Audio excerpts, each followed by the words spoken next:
Est-ce que vous reconnaissez cet homme? Si vous regardez même un tout petit peu la télévision, vous l'avez déjà sûrement vu quelque part, il s'agit de Marc Touati, un économiste qu'on voit assez souvent sur les plateaux de télévision, qui est connu notamment pour sa volonté de démocratiser l'économie. Et aujourd'hui, il est sur Décideur TV pour nous parler de son dernier ouvrage, Quand la zone euro explosera. C'est tout de suite et c'est dans Livre Éco.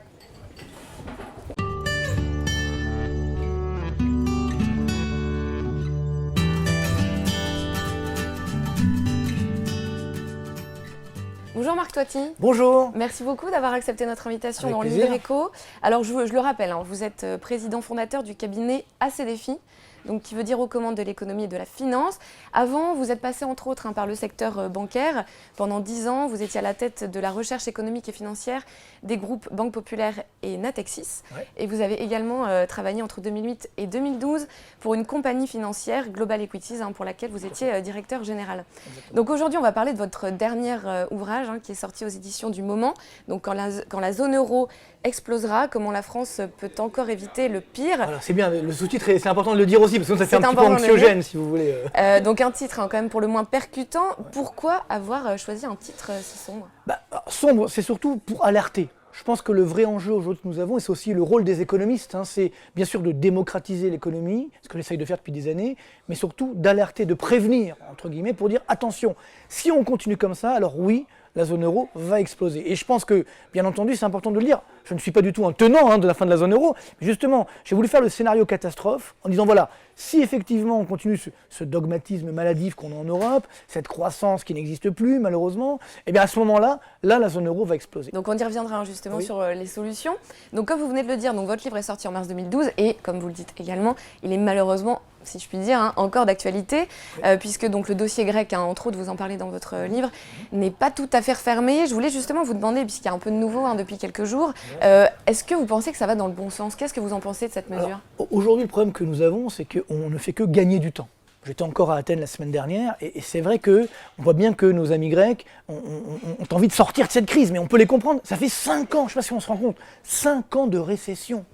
Quand on a connu Athènes il y a 5 ans, qu'on revoit Athènes aujourd'hui, ça fait froid dans le dos. C'est un peu pareil avec Madrid. Mais le problème aujourd'hui est là, c'est que nos amis grecs, ils veulent absolument sortir de la crise. Alors, qu'est-ce qu'ils font? Ils colmatent les brèches, ils gagnent du temps, on essaye de réduire la dette publique, mais c'est la dette du passé.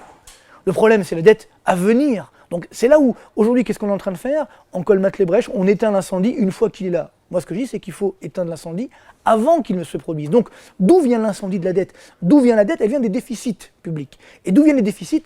De l'absence de croissance économique. Donc, c'est là la clé. C'est que tant qu'on n'aura pas restauré la croissance économique, que ce soit en Europe, dans la zone euro, en France et bien sûr en Grèce, on ne pourra pas sortir de la crise. Et c'est là le plein paradoxe, c'est qu'on voit, on se dit, ah tiens, c'est bien, on a trouvé un accord avec la Grèce, ça fait le énième accord, le énième plan de sauvetage d'ailleurs, depuis 4 ans, on n'arrête pas, on croit que à chaque fois tout est terminé, et puis rien n'est terminé pour une raison simple, c'est que la croissance ne revient pas. Pourquoi? On l'a encore vu là ces derniers jours, c'est que l'euro remonte, on est à 1,31 $ pour un euro, et quand l'euro remonte, ça casse le peu de croissance qui nous reste, voire ça alimente la récession, et donc à partir de là, ça aggrave la crise. Et justement, parce que dans votre livre, vous dites que les gouvernements successifs dans la zone euro ont commis beaucoup d'erreurs, vous les accusez à maintes reprises de dogmatisme. Oui. Est-ce que vous pensez tout simplement que cette crise de la dette publique, elle aurait pu être évitée? Alors, clairement, on aurait pu éviter le scénario catastrophe. On l'a vu d'ailleurs, dans le premier pays où il y a eu une crise de la dette, c'était Dubaï. Oui. C'était juste effectivement au début de la crise finalement, et là on a dit, oh là là, ça y est, c'est la fin du système. Et en fait, pas du tout. Abu Dhabi, le grand frère, a pris en charge la dette publique de Dubaï et c'est réglé. Maintenant, Dubaï redémarre, etc. On aurait pu faire pareil avec la Grèce. L'Allemagne, on reprenait la dette de la Grèce à notre compte, mais on faisait une sorte de monitoring, entre guillemets, on venait un petit peu contrôler les dépenses publiques de la Grèce, et c'était réglé. Alors que là, on allait laisser la situation empirer, s'envenimer, et surtout la récession. Et c'est là où vraiment, on a beaucoup de coupables. Alors quelles sont les solutions pour en sortir? Et donc, le problème, c'est que toutes ces crises sont... Parce que vous en donnez 3 principales, que vous rappelez à plusieurs reprises. Sont le produit du dogmatisme. Donc moi, ce que je dis aujourd'hui, c'est qu'il faut effectivement du pragmatisme. Donc, déjà, par exemple, je l'évoquais à l'instant, il faut un euro-dollar qui revienne à un niveau normal, c'est-à-dire 1,15 $ pour un euro. C'est la dernière arme qui nous reste. Tant qu'on n'aura pas ça, on ne pourra pas sortir effectivement de la crise. Deuxième arme, il faut que la Banque Centrale Européenne évolue. Alors elle a déjà beaucoup évolué, parce que nos amis... On va en reparler de la Banque Centrale Européenne. Donc effectivement, elle a évolué, donc ça c'est quand même un point positif, mais ça doit continuer. On doit effectivement pouvoir permettre à la BCE d'acheter en direct de la dette publique. Et puis ensuite, troisième point, une fois qu'on a éteint l'incendie, on reconstruit avec une vraie zone euro, et ce qu'on appelle une zone monétaire optimale, ça veut dire avec une harmonisation des conditions fiscales, des conditions réglementaires, un budget fédéral. C'est la seule solution. Donc si on n'arrive pas à faire ça, et c'est ce que je dis dans ce livre, à ce moment-là, la zone euro va disparaître. Alors si on zoome dans l'Hexagone maintenant, oui. Donc dans votre livre, vous parlez de la France comme d'un des derniers pays communistes de la planète. Ce livre a été écrit en plus avant les élections présidentielles. Aujourd'hui, qu'est-ce que vous en pensez de la politique qui est menée Ça s'est pas tellement arrangé, entre guillemets. Par le gouvernement en place. Évidemment, c'est une anecdote que je raconte, mais c'est parce que je pense vraiment. Mais c'est clair qu'on a un gros problème. C'est qu'aujourd'hui, tous les pays du monde développés, et notamment en Europe, se sont réformés. Même la Grèce. Dans tous ces pays-là, on a fait des efforts. On a modernisé l'économie, on a fluidifié le marché du travail, on a réduit la dépense publique. Vous voyez, tous, sauf la France. Ça, c'est incroyable. Alors bien sûr, moi je ne suis pas du tout un ultralibéral, moi je suis pour un État fort dans l'économie. Il faut que l'État soit fort, mais il faut que l'État soit efficace. Oui. Le problème que c'est nous un avons problème de quantité, c'est ça, c'est un problème de qualité de la dépense publique. Exactement. Le problème que nous avons aujourd'hui en France, c'est qu'on a un poids des dépenses publiques de 56% du PIB. 56,3 exactement, l'un des niveaux les plus élevés du monde. Donc, si avec ce niveau de dépenses publiques, j'avais en parallèle une croissance française de 3 à 4%, je dirais au diable l'avarice. C'est pas grave, qu'on continue, il n'y a pas de problème. Là, ce n'est pas ça. Là, depuis 10 ans, vous savez combien on a de croissance en France depuis 10 ans ? 0,8% par an. Depuis 5 ans, on a 0% par an.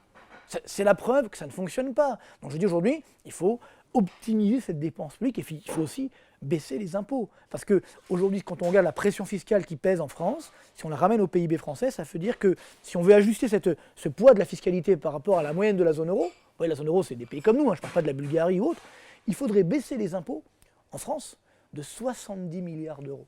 Juste pour revenir dans la moyenne. Donc tant qu'on n'a pas fait ça, là je dis comme pour la zone euro, tant qu'on n'a pas fait ça, la France ne peut pas sortir de la crise. Et là c'est vrai que je suis un peu déçu, je m'y attendais un peu, mais on fait exactement l'inverse. On augmente les impôts, pourquoi ? Parce qu'on n'a pas le courage de baisser la dépense publique. Mais attention, je ne dis pas qu'il faut baisser les dépenses sociales, il faut baisser les dépenses de fonctionnement. Et je pense que ce n'est pas un problème de droite ou de gauche, c'est malheureusement culturel en France, et pourquoi je me bats pour développer aussi la culture économique des Français. C'est exactement ce que j'allais vous demander, puisqu'on vous connaît quand même principalement pour votre pédagogie et votre vrai désir de rendre clair le débat économique. Vous dites dans le livre que l'économie n'est pas suffisamment enseignée en France et que le redressement justement de la France passe aussi par une meilleure compréhension de tous sur la chose économique. Qu'est-ce que vous préconisez justement pour rendre accessible à tous l'économie ? Alors moi, très clairement, je pense qu'il faut effectivement développer cette culture économique simplement en transmettant, je dirais, des notions claires d'économie. C'est quoi le PIB, c'est quoi l'inflation. Donc à l'école à l'école, le problème c'est que malheureusement, on le voit, on enseigne l'économie effectivement en seconde, mais l'enseignement est extrêmement politisé. On n'enseigne pas l'économie, on enseigne la lutte des classes. Donc on dit il y a les méchantes entreprises, les méchants salariés. Bon, j'exagère un petit peu. J'exagère un petit peu. Je vais vous donner un exemple, parce que moi je suis maître de conférence à Sciences Po Paris. Au premier semestre, on a des étudiants qui n'ont jamais fait d'économie, pourtant ils ont un niveau bac plus 4 ou autre. On leur donne un cours d'initiation à l'économie, donné par un professeur qui est l'économiste de Mélenchon. C'est quand même un petit peu orienté. Donc moi quand je les récupère, si vous voulez, il faut tout refaire. Bon, façon de parler, mais tout refaire dans l'autre sens, mais bon voilà, après il y a quand même un juste milieu. Il faut bien sûr, il faut un débat. Ce que je veux dire, c'est que il faut aujourd'hui rendre ce débat accessible. Je rêve d'une émission économique, grand public, sur une grande chaîne de télé, pour expliquer clairement avec des clips, avec des trucs simples. Pour montrer que l'économie, c'est pas simplement des courbes, des graphiques, des équations, c'est des relations humaines. C'est le cœur de notre vie finalement, et à partir de ce moment-là, on peut faire des réformes. Il n'y a pas de raison que les Allemands, les Italiens, les Espagnols arrivent à faire des réformes, arrivent à comprendre, et que nous, les Français, on ne comprendrait pas. C'est quand même un petit peu dommage. Alors dans cet ouvrage, on va parler un petit peu de vous maintenant, parce que vous faites non seulement une analyse de la situation économique, mais en parallèle, vous faites aussi une analyse de vous-même. Donc vous parlez notamment de vos jeunes années que vous avez passées dans une cité HLM d'Orly, et de votre revanche. C'est un mot qui revient assez souvent dans le livre. Est-ce que vous pensez, d'un point de vue éditorial, pourquoi ce choix éditorial, et est-ce que des prévisions économiques comme vous le faites peuvent être crédibles si elles sont mélangées avec des éléments autobiographiques. Je pense que c'est important. Justement, c'est la suite de la question d'avant. C'est-à-dire que de dire effectivement, encore une fois, l'économie, c'est pas simplement réservé à une élite, à des experts. Je veux dire, ça nous concerne tous. C'est une réalité économique. Donc l'idée que j'ai eue, c'est de dire, je vais voir toutes ces crises depuis 30 ans et les raconter à travers mon regard. Parce qu'effectivement, souvent on me perçoit comme quelqu'un, voilà, un fils de banquier ou un truc comme ça, ce qui n'a pas du tout été mon cas. Moi, je viens du CHLM d'Orly, qui a d'ailleurs été tristement encore... Et vous pensez justement que ça vous donne du crédit pour d'autant plus non, pour parler c'est pas question de crédit. Moi, je pense que, bon, j'espère que j'ai plus à faire ce crédit. C'est-à-dire, ça fait 15 ans que je fais ce métier. Tous les ans, je fais le bilan de mes prévisions depuis 15 ans. Je peux vous dire que généralement, j'ai plutôt des bonnes prévisions que des mauvaises. On peut avoir raison sur tout. Mais globalement, je suis tout à fait transparent de ce point de vue-là. Donc, je pense pas que j'ai besoin de ça. Mais je pense que c'était surtout pour dire la vérité. On a besoin de transparence aujourd'hui. Donc, moi, je suis pas un produit, vous savez, d'intelligentsia française. Donc, je vous dis, voilà d'où je viens. Et c'est accessible à tous. Voilà. C'est et c'est aussi pour dire, je m'en suis sorti. J'ai eu cette chance. Mais combien sont restés? On peut parler d'économie de façon sympa, avec humour. Et voilà, c'est ce que je fais dans mes conférences, dans les émissions parce qu'il ne faut pas que l'économie, ça soit, vous savez, les économistes verdâtres là, qui font peur, etc. Non, il ne faut pas. Alors justement, cette grande médiatisation, elle ne plaît pas à tout le monde, parce que vous êtes quand même souvent critiqué, et par vos confrères et par certains journalistes. J'ai retrouvé un des qualificatifs qu'on vous a donné, je ne sais pas si vous l'avez déjà vu. Tellement écrit que... Alors je vous lis la phrase. Hein. Donc Marc Toiti est une sorte de Domino's Pizza de la prévision économique. Vous l'avez vu celle-là? Non. Alors un coup de fil à l'analyste et vous pouvez soit filmer l'analyse, soit la commander, et c'est l'expert qui vous livrera son expertise sur un plateau, 3 petits points, télé. Alors, et c'est gratuit en plus, ça c'est encore mieux que Domino's Pizza, c'est gratuit. Alors justement, et vous dites aussi dans le livre, je suis le Belmondo des économistes, critiqué vertement par la profession, mais prisé par le public. Donc je voulais vous demander, on a l'impression parfois, en tout cas dans le livre, que le fait d'être seul contre tous, et pour vos prévisions économiques et parfois dans vos choix médiatiques, ça vous amuse d'une certaine façon. Oui, enfin déjà... En tout cas, c'est un challenge. Alors ce que je voulais vous dire, c'est que j'ai pas fait de plan de carrière. C'est-à-dire, ça s'est fait par hasard la télé, c'est-à-dire j'ai pas fait des plans comme... Au début, c'est vous qui êtes allé chercher les gens. Ah oui, non, c'est-à-dire au début, il fallait que je me fasse connaître, clairement. Donc je disais aux gens, voilà, j'ai créé un service, parce qu'à 27 ans, j'ai créé un service d'études économiques à la Banque Populaire. Et donc, effectivement, et je me disais, si je veux faire passer mon message, il faut le faire passer dans les médias. Donc j'appelais le journaliste, je leur dis, voilà monsieur, j'ai créé un service, et puis ils me regardaient, mais vous êtes qui vous ils me renvoyaient balader, quoi, clairement. Et puis après, ils ont eu besoin de moi, et c'est vrai que, bon, je raconte l'anecdote sur LCI, etc. Ma première télé, je n'avais jamais fait de télé, ça s'est très bien passé. Et après, vous avez pris goût. Et surtout, c'est parce que les journalistes ont dit, bah tiens, on peut parler d'économie de façon claire. Ce qui n'était pas le cas à l'époque. Hein, je ne veux pas donner de nom, mais à l'époque, il y a quand même pas mal d'économistes qu'on entendait parfois, mais on ne comprenait pas ce qu'ils disaient. Donc là, on dit, tiens, c'est nouveau. Et donc, c'est vrai que j'espère en tout cas avoir ouvert une voie. Je sais qu'il y a d'autres économistes derrière qui ont pris ma suite. Tant mieux. Hein, après, qu'on soit critiqué, au début, ça me faisait du mal. Parce que je dis, bon, moi, je fais mal à personne, quoi. Puis finalement, c'est normal, on peut pas faire l'unanimité. Mais ce que je veux dire, c'est que je ne cherche pas forcément à être, je dirais, contre les autres ou tout seul contre tous. Mais simplement, je pense qu'on doit avoir sa vision du monde. Donc moi, j'ai ma vision du monde, je la défends. Parce qu'aujourd'hui, vous avez des économistes qui disent des trucs auxquels ils ne croient pas. Ils le disent parce qu'on leur dit de le dire, ou parce qu'ils veulent faire plaisir à Pierre, Paul ou Jacques, parce qu'ils sont payés pour le dire. Ça, c'est inadmissible. Et aujourd'hui, sur certains médias français, je ne dirais pas lesquels, certaines émissions que je connais bien, ben malheureusement, l'omerta commence à arriver. C'est inadmissible, c'est extrêmement dangereux. Donc voilà, donc moi, j'ai pas fait le plan de carrière, ça a bien fonctionné. Et vous aimez ça quand même? Ah oui, non, j'aime bien ça, parce que c'est vrai que l'économie, pour moi, c'est une passion. Et ça, j'ai découvert ça quand j'étais en seconde, je vais vous raconter ma vie, mais clairement, c'est une passion. Et j'aime transmettre. Bon, alors après, que ça ne se plaise pas à tout le monde, c'est pas grave. Bon, mais c'est vrai que des fois, ce qui me peine un peu, c'est quand j'ai eu certains médias qui m'ont beaucoup sollicité, à qui j'ai rendu beaucoup de services, et puis après, parce que je ne dis pas ce qu'ils ont envie que je dise, bah, ils ne m'invitent plus, ou alors ils me disent, bah non, faut que tu dises ça, ou sinon, ça me choque. Voilà, ça me choque. Est-ce que vous regrettez certaines de vos interventions à la télévision? Non, je pense pas. Non. Franchement, j'ai toujours été honnête dans mes déclarations. Par exemple, dans votre livre, vous donnez un exemple, c'était au lendemain du 11 septembre 2001, après les attentats, où il y a une chaîne de télévision qui a voulu venir filmer votre salle des marchés, et le responsable de la communication a trouvé ça scandaleux et vous a dit que vous étiez un charognard puisque vous profitiez de la situation. Ça, par exemple, vous avez regretté après, ou est-ce que vous... pas du tout, parce que moi, c'était pas du tout. Enfin, c'était France 3 à l'époque. C'est vrai que j'avais fait. Bon, faut se remettre dans le contexte. Le 11 septembre 2001.